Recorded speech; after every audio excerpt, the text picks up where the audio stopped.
Hello again. Chapter 9, Decision Making and Problem Solving. It's something we deal with every day.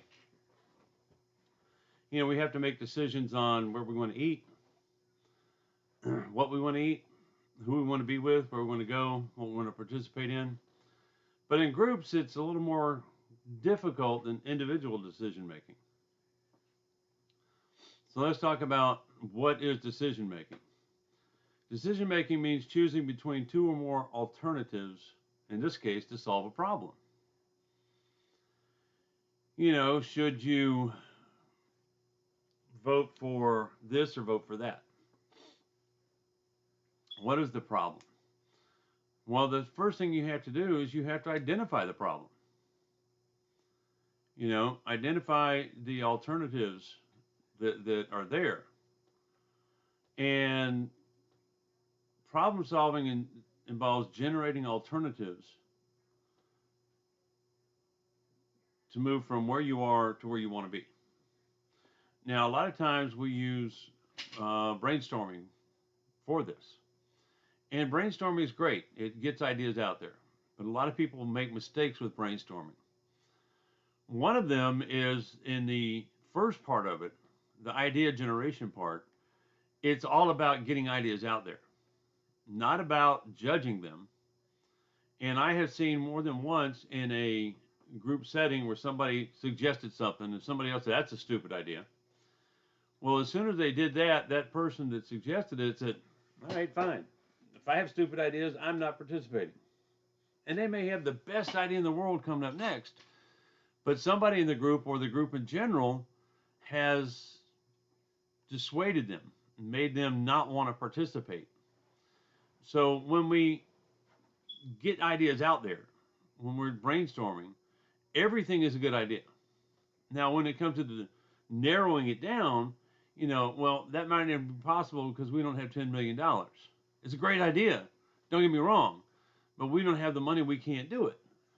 That's when you figure that out. You don't ever say it during the thought process. So you need to identify the alternatives. These are what we can do. We brainstormed.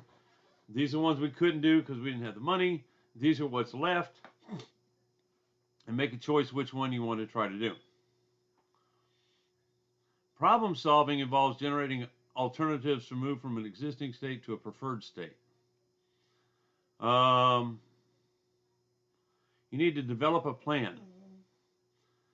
You have to figure out what you want to do, how you want to get there once you have figured out what you want to do.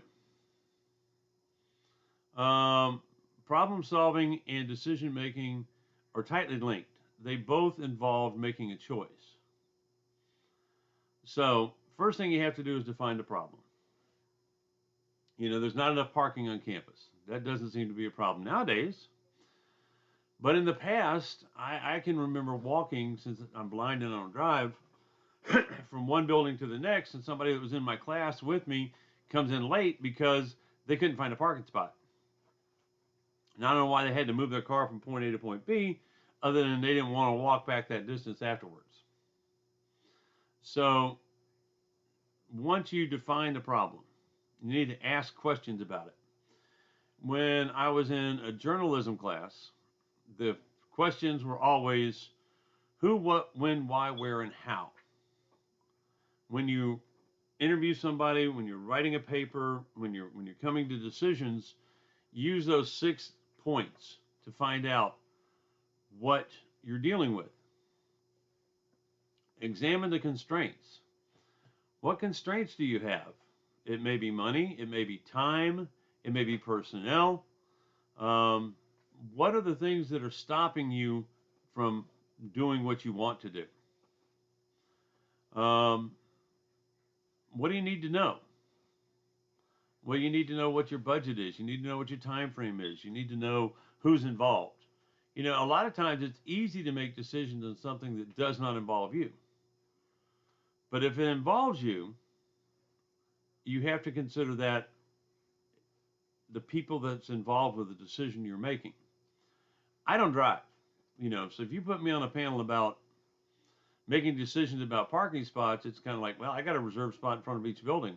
You know, I got handicap tags on my plates. My wife can pull up there and drop me off. Problem with that is, one night my son came to pick me up and he parked in when he got a ticket because it was dark and I was inside, and he got out of the car to come get me. Well, once we told them what was going on, they threw the ticket away, thankfully. But you know, parking spots is not something that really involves me. What are the alternatives? What's the alternatives to a higher price for we got a parking problem? Okay, well, alternatives could be we can charge more for a parking spot. The University of Southern Mississippi faculty pays $600 a year for their parking spot, and they get real upset when students park in it. Trust me, I've seen them fly off the handle about it. What else could we do? Well, we could, maybe put a parking garage in. What else could we do? We could ban freshmen from driving on campus, or people living in the dorms from driving on campus. What are the alternatives to whatever the problem is? Once you've gone through all the alternatives, implement a plan. What can we do to make this happen? Evaluate your decision criteria. Okay, how will we know this is going to be successful? We have to have a plan that says this is what we decided and this is what it has to meet. And then evaluate your results and your consequences. Now, when I was in the Army, we had something called after action plans or after action meetings or reports. And we'd always have to, after an event happened, we would always have to write up what happened, what was good, what was bad, how could we improve. And that's what you need to do when you're in a group and you make decisions. And to make a decision in your group, you need to seek consensus. You need to listen to everybody's ideas. You need to listen for understanding.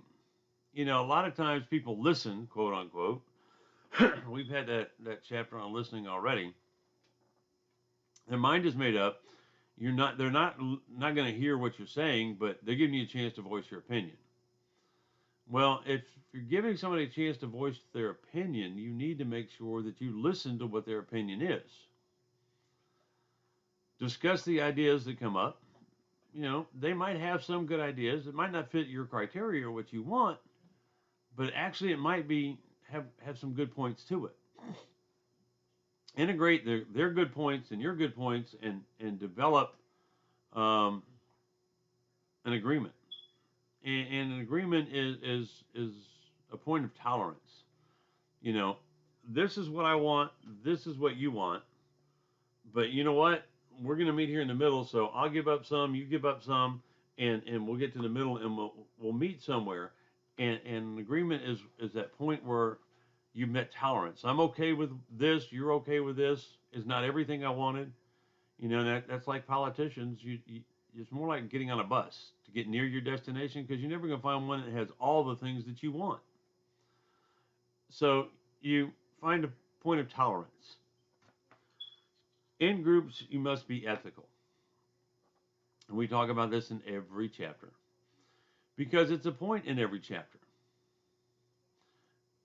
In a group, you need to tell the truth. If you're not happy about something, you need to voice your opinion. If you think it's great, you need to voice your opinion. If somebody has an idea that you don't think will work, let them know and why you think it won't work. Don't just be no, no, no, no. Why no? Don't exploit the freeload. There's some people in the group that's not going to participate. And how many people disagree? If they don't raise their hand, see, only 3 of you disagree. Well, there may be 6 people that didn't vote. Be grateful to one another. If somebody has an idea, express thanks, reciprocate. I tell my public speaking students all the time, what I give them, the score I give them, that matters for their grade. I said, but when your peers walk up to you and say, hey, that was a great speech, it means a lot more than me giving you a 90. It means that you're accepted by your peers. It means your peers were paying attention to you. So be grateful if somebody gives you some constructive criticism. That won't work because of this. They're playing the devil's advocate. Be thankful for that. Don't cause pain by verbal assault. The text calls it non-malfeasance.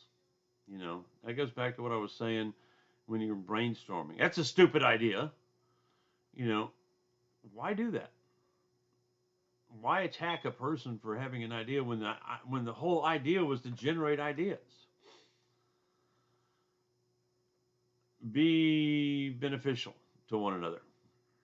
Help achieve their goals.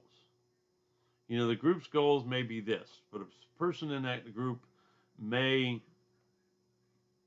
want to become a better writer. So I'll write it up. Okay, you write it up. And we'll all read it and well, I'm bad at grammar. So I'll write something up and somebody say, you need a comma here, you need a comma here, you need to do this, da da da.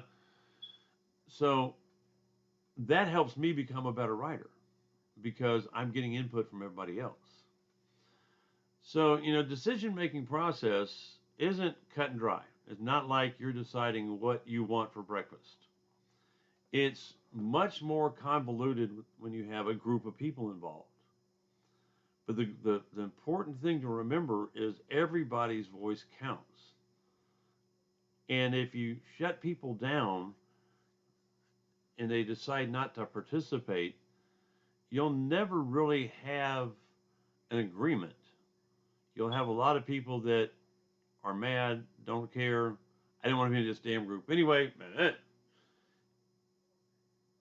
And you won't have consensus. And the idea is for everybody to say, you know what? That's not exactly what I wanted, but this could work. Because, the idea is to get to the goal at the end, not do it my way. So work together as a group, decision making, be fair and kind to one another. Don't argue. I mean, you can argue your points, but don't get personal about it. If you get personal about it, that destroys the synergy in the group because they don't feel like they're valued. That's chapter 9. Y'all have a good day.